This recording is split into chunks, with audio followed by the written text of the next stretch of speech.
বৃহত্তর ইসলামী আন্দোলন বাংলাদেশ জামাত ইসলামী 15টা বছর বুড়া কমিটি যুব কমিটি চেষ্টা করেছে, সফলতা আনতে পারি নাই। বিএনপিও কম চেষ্টা করেনি, সফলতা আনতে পারে নাই। কথা বলেন ঠিক না বেঠিক? ময়দানে নামলে গুলি খেতে হয়েছে, অথবা ঘরে আসলে মামলার পাহাড় সমতুল্য মামলা আমাদের ঘরের পরে চাপিয়ে দেওয়া হয়েছে। অনেকেই ভেবেছিল এই ব্যক্তির বাচ্চা ব্যক্তি না মরা পর্যন্ত চেয়ার খালি হবে না। আল্লাহ পাক কোথার থেকে নামাইয়ে দিলেন এক ঝাঁক কবুতরের মতন, এক ঝাঁক চড়ুই পাখির মতন যুবকদেরকে। তত লাশ পড়েছে, যুবকেরা তত ময়দানে এগিয়ে গেছে। কখনো কল্পনা করতে পারি না এই যুবকেরা এত আন্দোলন করে দেশ স্বাধীন করবে। কথা ঠিক বলেছি না বেঠিক বলেছি? ওনারা বলতেন আমরা পালানো গ্রুপ নই, ফখরুল সাহেব আপনার বাসায় একটু জায়গা দিবে।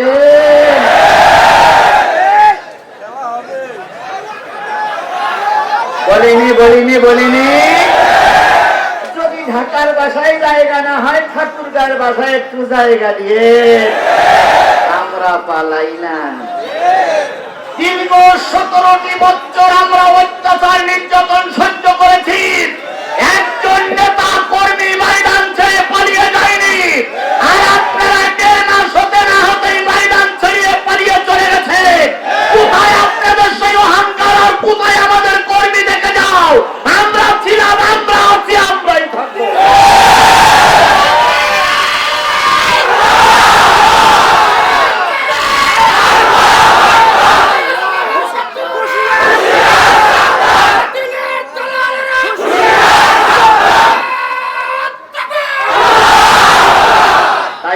একজন কবি সুন্দর করে লিখেছেন, কোথায় আওয়ামী লীগ, কোথায় কাদের কাকা, কোথায় গেল ওই জালিমের গরম গরম কথা।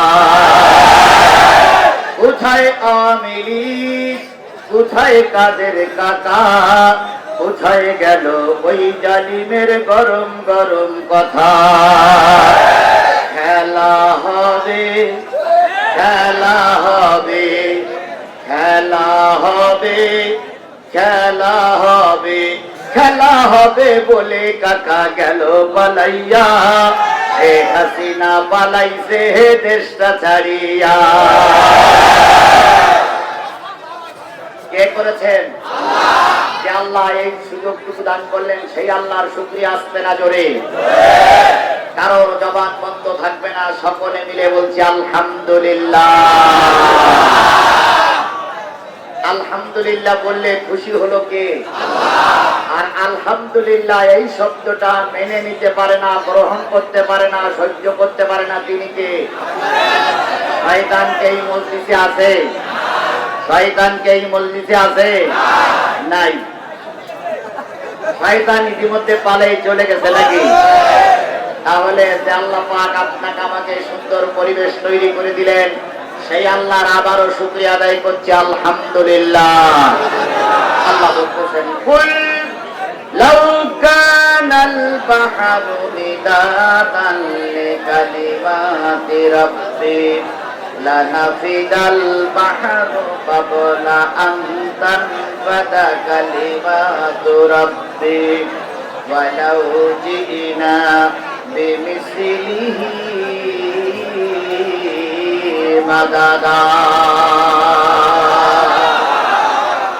কুল লাউ কানাল বাহর, হে নবী আপনি বলে দিন, পৃথিবীতে যত সাগর আছে, পৃথিবীতে যত নদ নদী আছে, পৃথিবীতে যত খাল বিল আছে, পৃথিবীতে যত পুকুর পুষ্করণী আছে, পৃথিবীতে যত পানির উৎস আছে, সব পানিগুলো যদি কালি হয়ে যায়, পৃথিবীতে যত গাছ আছে সব দাঁড়ানো গাছগুলো যদি কলম হয়ে যায়, পৃথিবীতে যত সমান্তরাল জমি আছে সব জমিগুলো যদি কাগজ হয়ে যায়, দাঁড়ানো গাছ নামক কলম দিয়ে, সাগরের পানি নামক কালি দিয়ে, সমান্তরাল জমি নামক কাগজের উপরে যদি তোমার রবের কথা লিখতে শুরু করো, লিখতে লিখতে কলম ফুরায় যাবে, কাগজ ফুরাইয়ে যাবে, সাগরের পানি ফুরাইয়ে যাবে, আর একটা সাগর যদি নিয়ে এসো সেটাও ফুরাইয়ে যাবে, তবু তোমার রবের কথা লিখে শেষ করা যাবে না। সেই রবের নাম কি? জোরে বলুন তো, সেই রবের নাম কি? সেই আল্লাহর শুকরিয়া কারোর জবান বন্ধ থাকবে না। আলহামদুলিল্লাহ। সর্বকালের সর্বশ্রেষ্ঠ মহামানব, যিনি ৬৩টা বছরের ভিতরে সুখের মুখ খুব বেশি দেখার সুযোগ পাননি।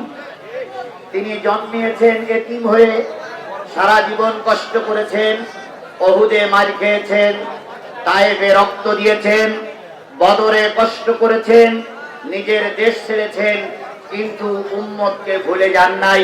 সেই নবীর নামে দুরূদ আর সালাম সকলে মিলে বলছি সাল্লাল্লাহু আলাইহি ওয়াসাল্লাম। বলুন তো বন্ধুগণ, নবীর চাইতে ভালো মানুষ সমাজে কেউ ছিল? বর্তমান কেউ আছে? কিয়ামত পর্যন্ত যদি নবীর চাইতে ভালো মানুষ তালাশ করা হয়, নবীর চাইতে ভালো মানুষ পাওয়া যাবে? কেন পাওয়া যাবে না? আল্লাহ বলতেছেন, লাকাদ কানা লাকুম ফি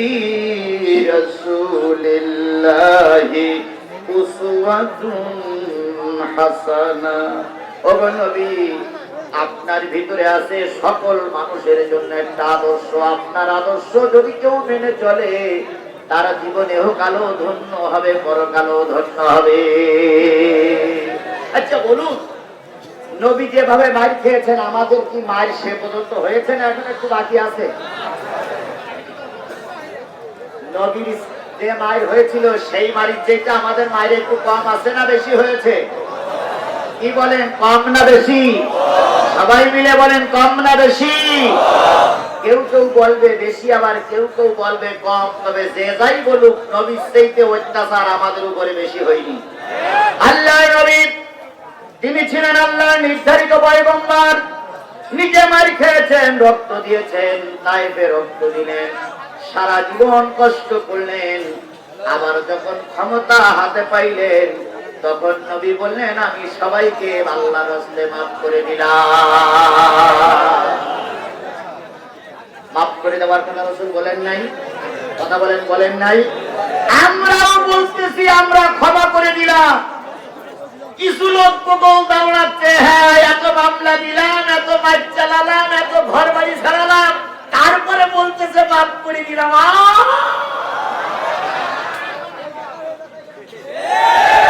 তাই বলতেছে না?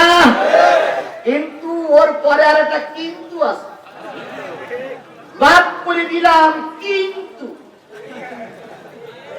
তাই বলতেছে না, মাফ করে দিলাম কিন্তু যারা অন্যায় ভাবে কারোর নামে মামলা দিয়েছ, যারা অন্যায় ভাবে কাউকে ঘর বাড়ি ছাড়া করেছ, যারা বিনা কারণে আমার সন্তানের লাশ রাস্তাতে ফেলিয়েছ, যারা বিনা কারণে আমার সন্তানের নামে মামলা দিয়েছ, যারা বিনা কারণে আমাকে 15টা বছর ঘর বাড়ি ছাড়া করেছ, বাংলার জমিনে তাদের ক্ষমা হবে না। তাদের বিচার বাংলার জমিনে হবে, প্রতিকার বিচার বাংলার জনগণ করবেই করবেই করবে।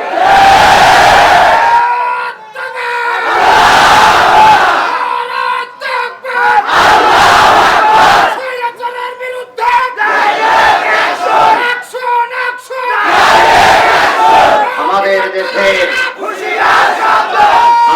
দেশে কিছু মৌলবীরা কায়া পাল্টাইছিল, তারাই এখন আবার উল্টো কায়া পাল্টাচ্ছে। যারা 15টা বছর জবান খুলিনি, তারাই এখন মঞ্চ উঠে বলতেছে ওনাদের কোনো ক্ষমা নাই। এক হুজুর মসজিদে মোনাজাত করেছে স্বৈরাচার আওয়ামী লীগের সন্তুষ্টির জন্য। তিনি আগেই বলেছেন যে কোরআন শরীফে শেখ হাসিনার নাম আছে। তার লোকজন বলল কেমন? তাই দেখাই দিচ্ছি। তাই দেখাই দেন।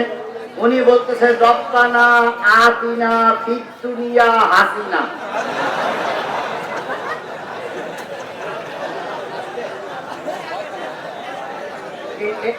এরকমটা আছে না?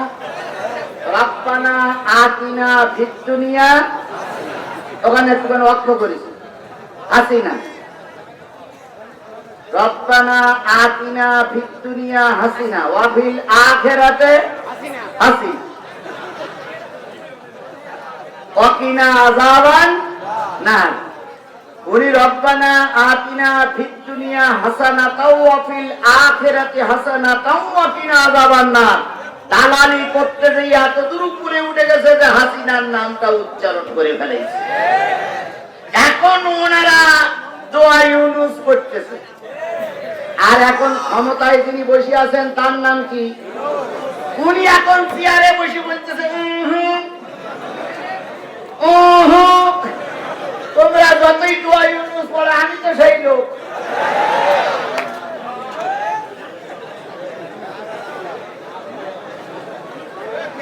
সুতরাং যতই বুদ্ধি করো বাংলার জনগণ তোমাদের ছাড়বে না। আমি বলতেছিলাম রাসূল পাক সাল্লাল্লাহু আলাইহি সাল্লামের চাইতে ভালো মানুষ সমাজে কেউ ছিল না, বর্তমানও কেউ নেই, পৃথিবীতে কোনোদিন কেউ আসবে না। কথা বলেন ঠিক না বেশি? বলুন তো, ধর্মের কথা বলতে দিয়ে তার নামে মামলা হয়েছিল না হয়নি? তাকে রিমান্ডে যেতে হয়েছিল না হয়নি?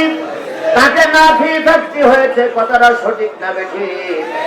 এরপরে আল্লাহর নবী সাল্লাল্লাহু আলাইহি সাল্লাম যখন ক্ষমতা হাতে পাইলেন, নবী বললেন আল্লাহর রাস্তায় আমি তোমাদের সবাইকে মাফ করে দিলাম। আল্লাহর নবী যখন ধর্মের কথা বলতেন, নবীর পক্ষে বিপক্ষে ডাইনে বামে তেমন লোক খুঁজে পাওয়া যেত না প্রাথমিক অবস্থায়। কথা বলেন। কিন্তু এখন যদি বাংলাদেশ জামাত ইসলামীর সাতিয়া থানার আমিরের দিকে কেউ বেকার চোখে তাকায়, জনগণ তার চোখ তুলে নেবে এমন জনগণ আছে না নাই? শুধু তাকাইয়ে দেখো, আগের শনিবার আর আজকের শনিবার এক নয়। নেতাজি সাহেবকে অন্যায় ভাবে তোমরা ফাঁসির কাছে ঝুলেছিলে, সেদিনের বৃহস্পতিবার আর আজকের বৃহস্পতিবার এক নয়। আরো যদি কোন নেতার দিকে বেকা চোখে তাকাও, জনগণ চোখ উপড়ে ফেলে দেবে। শোনা যাচ্ছে স্বৈরাচারীর প্রধানমন্ত্রী আজকে নাকি দেশে আসবে। আমরা ঘোষণা করেছি, সাহস থাকলে চলে এসো, দেখি তুমি কোন মায়ের দুধ খেয়ে বড় হয়েছ আর আমি কোন মায়ের দুধ খেয়ে বড় হয়েছি। স্বৈরাচারের সাথ ক্ষমতার থেকে নেমেছিল, তোমাদের মতন পালিয়ে যায়নি। আর তোমরা ৪১ বছর পর্যন্ত থাকতে চেয়েছিলে, অথচ এক ধাক্কায় নিজের পরনের কাপড় ঠিক মতন গোছাই নিয়ে যেতে পারোনি, পালিয়ে যেতে বাধ্য হয়েছ।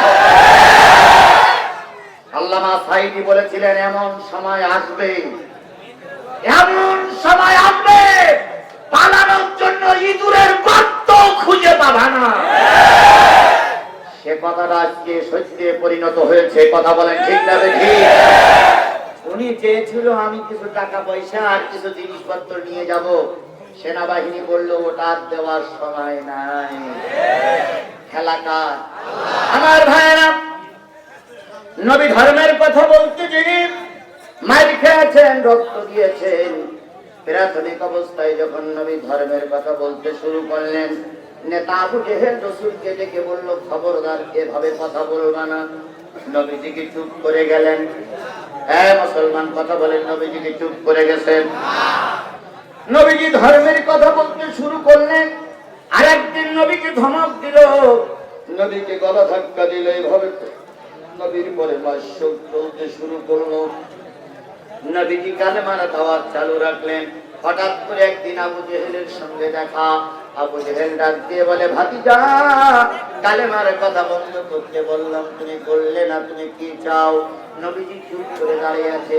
আবু জেহেল বলল, শোনো ভাতিজা, যদি তুমি রাষ্ট্রের ক্ষমতা চাও, রাষ্ট্রের ক্ষমতা দিয়ে দেব। সুন্দর নারী চাইলে সুন্দর নারী দেব।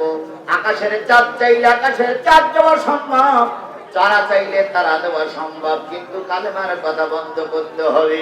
নবীজি বললেন, চাচা যেটা দিতে পারেন সেটা যদি দেন, আর যেটা দিতে না পারেন সেটাও যদি দেন, ওই আকাশের চাঁদ আর ওই আকাশের সূর্য যদি দুই হাতে এনে দেন, আমি নবী যতক্ষণ পর্যন্ত বেঁচে আছি কালেমার দাওয়াত বন্ধ করব না।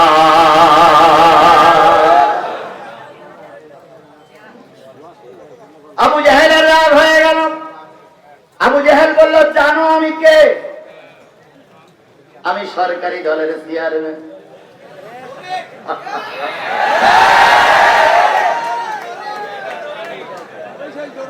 আমি সরকারি দলের চেয়ারম্যান। কোন মা এমন সন্তান জন্ম নেয় দেয় যেই সন্তানের কারণে মান নামে মানুষ ভালো দোয়া করে। আর পৃথিবীতে এমন মা আছে যে কুলাঙ্গার জন্ম দেয়, যেই কুলাঙ্গারের জন্য মা বাপকেও গালিগালাজ শুনতে হয়। এই ইউনিয়নের সাবেক চেয়ারম্যান, পার্শ্ববর্তী ইউনিয়নের সাবেক চেয়ারম্যান, আল্লাহ পাক যে মায়ের পেট দিয়ে তার মুখ দেখাইছিলেন, এখন সে তো পালাইছে, তার মাও সেই সময় গালিগালাজ শুনতেছে। কথা বলেন ঠিক না বেঠিক? যদি ভালো সন্তান জন্ম দেওয়া যায় তাহলে মৃত্যুর পরে মাও ভালো পুরস্কার পেয়ে যায়। আবু জেহেল বলতেছে যে ধর্মের কথা বন্ধ করো। নবী বললেন যেটা দিতে পারো ওটাও যদি দাও, যেটা না দিতে পারো সেটাও যদি দাও, ধর্মের কথা বন্ধ হবে না। নবী এবার কথা বলার পর আবু জেহেলের কাছে ছিল তরবারি। তরবারি বাহির করে নবীজির মাথায় 3টা আঘাত করলেন। ভালো করে শোনো মুসলমান, আল্লাহর নবী রক্তাক্ত হলেন, আহত হলেন, মাথা ফেটে রক্ত বাহির হতে শুরু করলো। আল্লাহর নবী প্রতিবাদ করতে পারলেন না, যেহেতু সেই ক্ষমতা তখন ছিল না। মাথার পরে হাত দিয়ে রক্তে নাক ভিজে গেছে, কান ভিজে গেছে, চারিপাশ থেকে রক্ত বাহির হচ্ছে। দয়ার নবী, মায়ার নবী ঘরে চলে গেলেন। খাদিজারে বললেন, খাদিজা দরজা খুলে দাও, তোমার জাতি আমাকে আহত করে ঘরে ফিরে দিয়েছে। খাদিজা দরজা খুলে দিলেন, রক্তগুলো পরিষ্কার করলেন, 2 গালে 2 চুমা দিয়ে বললেন, ওগো ভাতিজা মোহাম্মদ, আমার বিশ্বাস একদিন তোমার কালেমা এই পৃথিবীময় গোটা বিশ্বময় ছড়িয়ে পড়বে। আল্লাহ নবী ঘরে আহত অবস্থায় শুনে আছে। রক্তগুলো খাদিজা মুছে দেয়, মাঝে মাঝে গালে চুমা দেয়। এমত অবস্থায় রাসূলের চাচা আমির হামজা ছিলেন না এলাকায়, তিনি ছিলেন শিকারিতে। তিনি এসে শুনলেন ভাতিজা মোহাম্মদ আবু জেহেল মেরেছে। আমির হামজা সোজা চলে গেলেন ভাতিজা মোহাম্মদের ঘরে। বাইরে থেকে ডাক দিয়ে বলেন, ভাতিজা দরজাটা একটু খুলে দাও। এটা বেশি এতক্ষণ পর্যন্ত নবীর চোখে কোনো পানি ছিল না। যেই না আমির হামজার কণ্ঠস্বর কানের ভিতরে গেছে, সেই আর নবী ব্যালেন্স ঠিক রাখতে পারেন নাই। নবীজির চোখ বেয়ে দর দর করে পানি পড়তেছে। পানিওয়ালা নবী সামনে আসলেন। আমির হামজা বললেন, ভাতিজা কান্দো কেন? নবীজি বললেন, চাচা আপনারা থাকার পরও রাজপথে আমাকে মারি খেতে হয়। আমির হামজা বললেন, কি অন্যায় করেছো? ভাই কোনো অন্যায় করিনি, একটাই কথা বলি, লা ইলাহা ইল্লাল্লাহ, এই কারণেই আমাকে মারি খেতে হয়। নবী কালেমার দাওয়াত দিয়ে তরবারির আঘাত খেলো।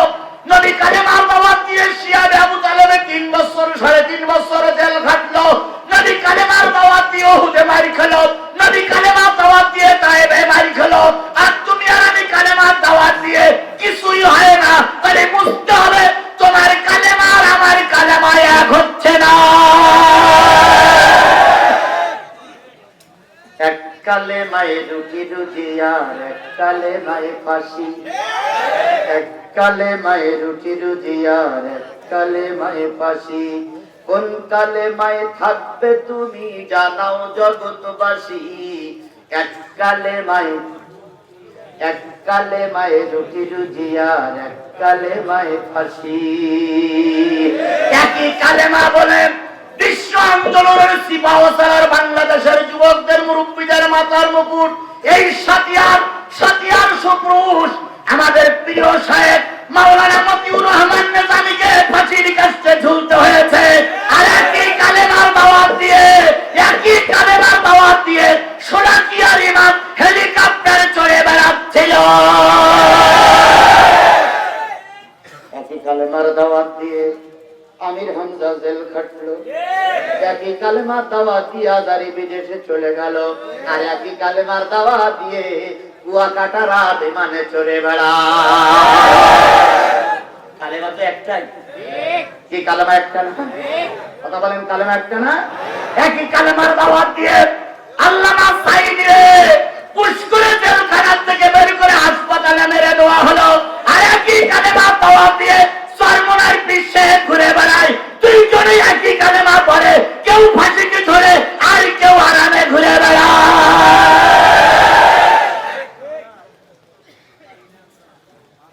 ফরিদউদ্দিন মাসুদ সাহেব তিনি এই নিজামী সাহেবের ফাঁসি দাবি করেছিলেন। কথা বলেন, আল্লামা সাঈদীর ফাঁসি দাবি করেছিলেন এই ফরিদউদ্দিন মাসুদ সাহেব। কথা বলেন, ঠিক না বেঠিক?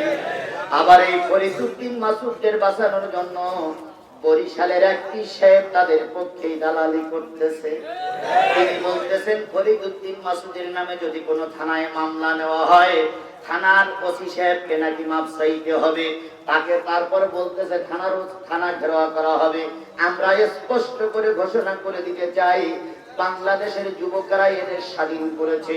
যদি অন্যায়ের বিরুদ্ধে কথা বলার কারণে অন্যায়ের বিপক্ষে অবস্থান নিয়ে যদি থানায় মামলা দেওয়া হয়, আর ওই মামলা যদি বাংলাদেশের কোন ওসি গ্রহণ না করে, আল্লাহর কসম শেখ হাসিনার যে অবস্থা হয়েছে তোমাদেরকেও সেই অবস্থা করানো হবে।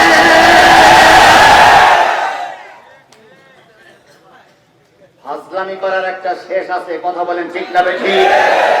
আমরা কিন্তু আসমান থেকে পানির মতন নাজিল হইনি, আমরা কিন্তু দুবলা ঘাসের মতন মাথা উঁচু করে দাঁড়াইনি, আমরা কিন্তু ভারত থেকে পাসপোর্ট করে এদেশে আসেনি, আমরা মায়ানমার থেকে এদেশে আসেনি, আমরা এদেশের বৈধ নাগরিক। এখানে আমাদেরও কথা বলার অধিকার আছে। এক কালেমার দাওয়াত দিয়ে কেউ ফাঁসিতে ঝুলতেছে, এক কালেমার দাওয়াত দিয়ে কেউ ফাঁসিতে ঝুলতেছে, আর কেউ কোরমা বিরিয়ানি খেয়ে ঘুড়ি লতাচ্ছে। তোমার কি কালেমা আর আমার কি কালেমা? পাশাপাশি দুই মসজিদ, এক মসজিদের ইমাম সাহেবের নামে কোন মামলা নেই, আর এক মসজিদের ইমাম সাহেবের নামে 10টা মামলা। এসব কি এলাকায় আছে? তো চার দোকানে দুই ইমাম সাহেব চা খাচ্ছে, চার দোকানে দুই ইমাম সাহেব চা খাচ্ছে।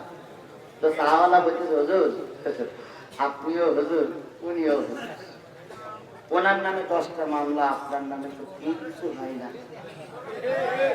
তখন এই তার নামে মামলা নেই, উনি বলতেছে আমি একটু বুদ্ধি শুদ্ধি করে চলি, এই জন্য আমার একটাও মামলা হয় না। রসুল কালেমার দাওয়াত দিয়ে আবু জেহেলের কাছে মাইর খেলো, রসুল কালেমার দাওয়াত দিয়ে তায়েফে রক্ত দিল, রসুল কালেমার দাওয়াত দিয়ে উহুদে রক্ত দিল, আর তুমি সেই একই কালেমার দাওয়াত দিয়ে মসজিদ ইমামতি করো, তোমার নামে কিছুই হয় না। তাহলে বুঝতে হবে তোমার কালেমা রসুলের কালেমায় এক হচ্ছে না, নিশ্চয়ই কোনো জায়গায় ফাটল আছে। আজকে যদি গোলালো মার্কা ইমাম, গোলালো মার্কা পীরিরা যদি সমাজে না থাকতো, বিশ্ব নন্দিত আলেম আল্লামা সাঈদীর আমরা হারাতাম না। আজকে যদি গোলালো মার্কা কিছু ইমাম সমাজে না থাকতো, বিশ্ব আন্দোলনের বীর সৈনিক মতিউর রহমান নিজামীকে আমরা হারাতাম না। আজকে যদি এই কি বলে দালাল মার্কা হুজুর বাংলাদেশে না থাকতো, আমরা কামারুজ্জামান ভাইকে হারাতাম না, আমরা আলী হাসান মোহাম্মদ মুজাহিদকে হারাতাম না।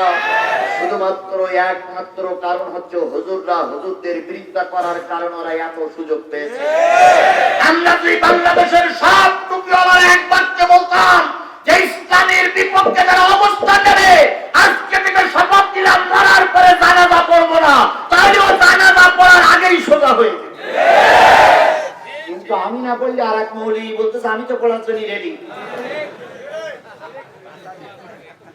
সে মৌলবী আছে, সে মঞ্চেও দিয়ে একজন আছে।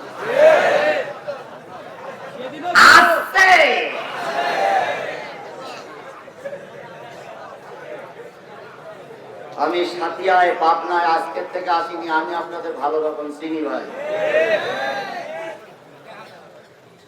কি অন্যায় করেছিলাম আমরা সেদিন, আমি এখানে সাথিয়ায় জমি কিনতে আসিনি, কোন মানুষের মেয়ে বিয়ে করার জন্য আসিনি, আমি কারোর কাছ থেকে টাকা ধার করে দেব না বলে চলে যাইনি। তাহলে সেদিন আমার মঞ্চে আক্রমণ করা হয়েছিল কেন জাতি জানতে চায়।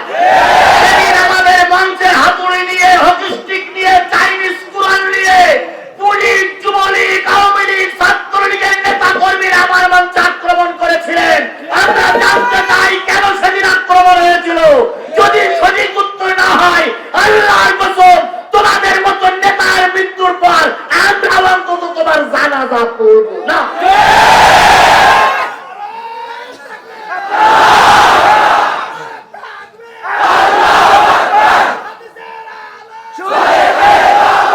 আর এই কথাগুলো যখন বলি তখন কিছু লোক বলে জিহাদি আসে রাজনীতি করতে, ব্যাঙের গিরে ছাড়াই ফেলবো।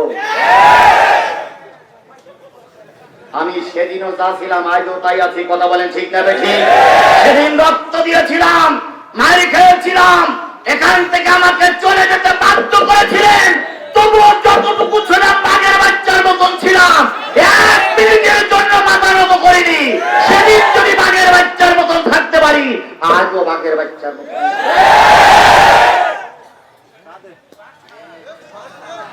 আপনি দেখে যান, আপনার দালালেরা দেখুক, আপনারা পালাইছেন, আমরা ঠিকই বেঁচে আছি।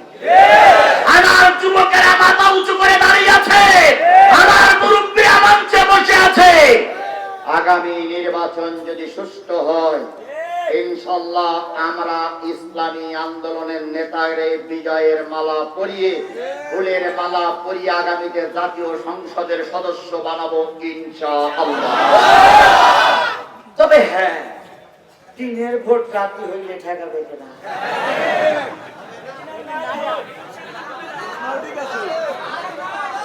বলতেছিলাম আবু জাহেল রসুলের মাথায় কয়টা আঘাত করেছে? রক্তাক্ত নবী আমির হামজা আসলেন, নবীজি বললেন আমাকে 3টা আঘাত করেছে। আমির হামজা বললেন ভাতিজা অপেক্ষা করে, একটু পরেই আসতেছি। কিছুক্ষণ পরে আল্লাহর নবী আমির হামজা চলে আসলেন, এসে বললেন ভাতিজা তোমার মারির শোধ আমি মারি নিয়েছি। কি করেছেন? তোমার 3টে বাড়ি মেরেছিল, আমিও 3টে বাড়ি মেরেছি। আল্লাহর নবী খুশি হলেন। এই মুসলমান কথা বলেন, খুশি হলেন? নবীজি বললেন চাচা মারির শোধ মারি নিয়েছেন, খুশি হবার কথা, কিন্তু আজকে খুশি হতাম তখনই যদি শুনতাম আপনার মুখে কালেমা পড়তেছেন আপনি। আমির হামজা বললেন ভাতিজা যদি কালেমা পড়লে তুমি খুশি হও, তোমাকে খাদিজাকে সাক্ষী রেখে, আল্লাহর সাক্ষী রেখে কালেমা পড়ে নিলাম, লা ইলাহা ইল্লাল্লাহু মুহাম্মাদুর রাসূলুল্লাহ। নবী মারি খাওয়ার পরে ক্ষমা করে দিয়েছেন, আমরাও সেই নবীর আদর্শ ধরে চলবো, কথা বলেন ঠিক না বেঠিক? যে নবী এত কষ্ট করার পরে জাতিয়ে মাফ করে দিলেন, আমরা সেই নবীর নামে দুরূদ সালাম সকলে মিলে বলছি সাল্লাল্লাহু আলাইহি ওয়াসাল্লাম। বন্ধুগণ, আপনারা অনেকদিন পরে এসেছেন, আজকের মাহফিলের নাম দেওয়া হয়েছে কি বলেন তো? ইসলামী জালসা। ইসলামী, তার মানে এখানে কিসের থেকে আলোচনা করা হবে? ইসলাম থেকে আলোচনা করা হবে, ধর্ম থেকে আলোচনা করা হবে। আল্লাহ রাসূল বলেছেন আদ-দীনু নাসিহাতুন সালাসা, আদ-দীনু নাসিহাতুন সালাসা, আদ-দীনু নাসিহাতুন সালাসা। সাহাবীরা বললেন কুল্লা লিমান? নবীজি বলেন ক্বালা লিল্লাহ ওয়া লিরাসূলিহি ওয়া লিকিতাবিহি ওয়া লিআইম্মাল মুসলিমিনা উম্মাতিহি। নবী বললেন দিন একটা নসিহত, ইসলামী জলসায় দিন একটা নসিহত। সাহাবীরা বলেন ইয়া রাসূলুল্লাহ নসিহত যখন বক্তা করবে, নসিহত যখন আলেম করবে, তখন তার ভিতরে কয়টা জিনিস থাকবে? হুজুর বললেন বক্তার ভিতরে 5টা জিনিস থাকা লাগবে। যদি 5টা জিনিস না থাকে সেটা ইসলামী জলসা হতে পারে। তাহলে ইসলামী জলসা কোরআনের মাহফিলে কয়টা জিনিসের আলোচনা করা লাগবে? 1 নম্বর ক্বালা লিল্লাহ, আল্লাহর আলোচনা করা লাগবে। বলুন তো আমরা আল্লাহর কথা দিয়ে শুরু করেছি না করিনি? আমরা আল্লাহ শুকরিয়া আদায় করেছি না? দুই নম্বর কথা থাকবে রসুলের কথা, এতক্ষণ ধরে রসুলের নামে দুরূদ দিলাম, 2 নম্বর পর্ব শেষ। 3 নম্বর কিতাব থেকে আলোচনা করা লাগবে, যে কিতাব থেকে আলোচনা করা লাগবে সেই কিতাবটার নাম কি? আমি কোরআনের সূরা আল ইমরানের 104 নম্বর আয়াত তেলাওয়াত করেছি। ওই আয়াতের পরে এখন কথা হবে। আমি যতক্ষণ কথা বলি কারা কারা থাকতে রাজি আছেন 2 হাত উঁচু করে আল্লাহরে দেখান। আল্লাহ আমাদের কবুল করুক, সকলে বলেন আমিন। আরো জোরে বলেন আমিন। তাহলে আজকে বৃষ্টি হচ্ছে, মাঝে মাঝে বৃষ্টি হচ্ছে, আমি দেখতেছি আপনারা একটু উসমিস করতেছেন, মাঝে মাঝে বৃষ্টি হচ্ছে, মাঝে মাঝে বৃষ্টি আসতেছে। আমরা এখানে বৃষ্টি পাচ্ছি না, কিন্তু বাইরে যারা আস্তে আস্তে ভেসতেছেন। এই জন্য আসাম থাকে, শুধু বৃষ্টির কারণে যদি কম থাকে দুঃখ নিবেন না, আর একদিন পোষাই দেওয়া হবে ইনশাআল্লাহ। তবে আমি আপনাদের কাছে ছোট্ট একটা জিনিস দাবি করে, আমি যে আয়াতটা পড়েছি আয়াতের পরে আলোচনা করব, আমাকে ফেলাই রেখে আপনারা চলে যাবেন? আমাকে ফেলাই রেখে আপনারা চলে যাবেন? কারা কারা শেষ মোনাজাত পর্যন্ত থাকবেন? একটু 2 হাত উঁচু করে আল্লাহরে দেখান, জোরে তাকবীর হবে।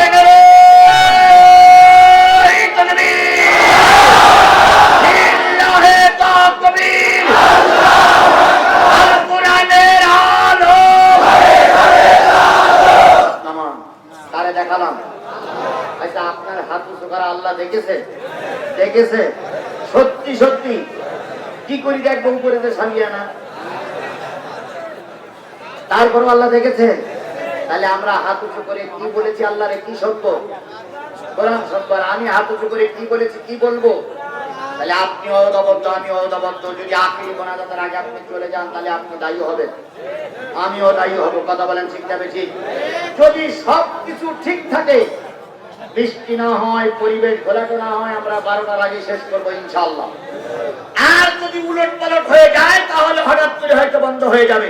এই জন্য আমরা চাচ্ছি আর আধা ঘন্টা 40 মিনিট কথা বলবো। থাকতে পারবেন না ইনশাআল্লাহ? থাকতে পারবেন না ইনশাআল্লাহ? আল্লাহ কবুল করুন।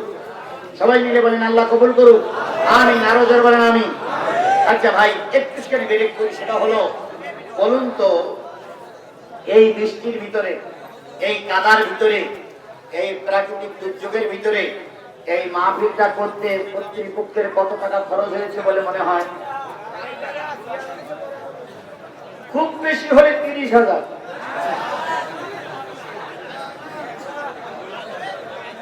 কয় হাজার? 30,000। কমপক্ষে 2 লাখের মতন টাকা খরচ, কম বেশি হতে পারে। এই 2 লাখ টাকা যদি বাংলাদেশ জামাত ইসলামের সাবেক উপজেলা চেয়ারম্যান এবং বর্তমান থানা আমির উনি যদি 1 লাখ দেয়, আরে বাবা আমার বলতে দেবেন তো?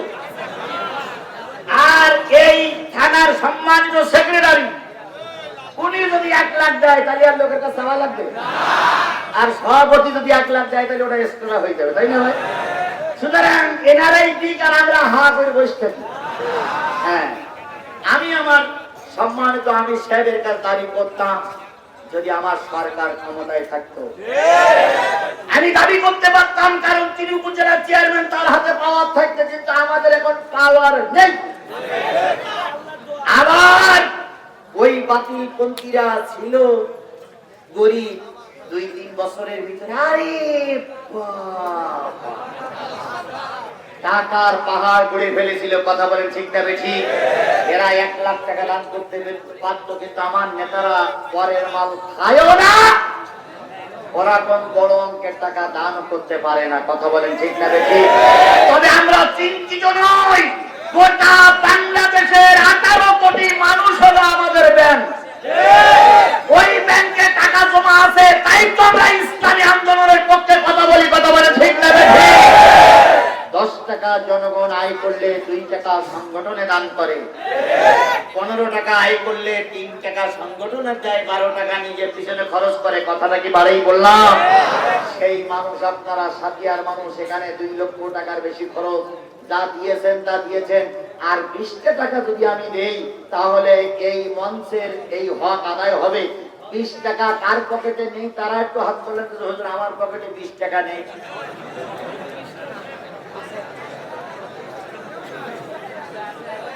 কেউ না। তাহলে বোঝা গেল 20 টাকার উপরে আমাদের পকেটে আছে। আচ্ছা 20 টাকা, 10 টাকা, 50, 1 টাকা, 10 টাকার নিচে আর আসবো না, 20 টাকার উপরে থাকবো, 20 টাকায় থাকবো। কাদের কাদের পকেটে টাকা আছে একটু হাত তোলেন তো, কাদের পকেটে টাকা আছে? টাকা থাকার পরে যদি হাত না তোলেন, কিয়ামতের দিন এই হাত বলবে আল্লাহ টাকা ছিল দেওয়ার ভয়তে হাত তুলি।